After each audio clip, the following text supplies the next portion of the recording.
காலப்போக்கில் இந்த வழிபாடு நின்று போயிடுச்சு. முருகன் சிலையும் இங்கிருந்து காணாம போயிடுச்சு. 1000 ஆண்டுகளுக்கு முன்னாடி ஆதிநாராயணன் அப்படிங்கிற ஒருத்தங்களோட முன்னோர்களோட கனவுல முருகபெருமான் தோன்றி தான் இங்க இருக்க சுனையில இருக்கிறவங்க தன்னை மீட்டு பூஜை பண்ணுங்க அப்படின்னு சொல்லியிருக்காரு. அதே மாதிரி அவங்களோட மூதாதையர் அங்க இருந்த சுனையில இருந்து முருகப்பெருமானை மீட்டு வணங்க ஆரம்பிச்சிருக்காங்க.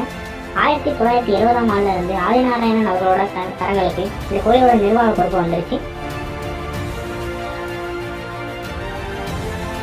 படிக்கட்டுலாம் பாத்தீங்கன்னா சுண்ணாம்பு தடை இருப்பாங்க. எதுக்காண்டின்னு பாத்தீங்கன்னா சூடு தெரியக்கூடாது அப்படிங்கிறதான். நல்ல வெயில் காலத்துல நீங்க இங்க வந்தாலும் ஒரு நார்மல் பாறைக்கும் இந்த படிக்கட்டு கம்பேர் பண்ணும்போது இதுல வெப்பங்கிறது கொஞ்சம் கம்மியா தான் இருக்கும், இல்லாம கூட இருக்கும் கண்டிப்பா.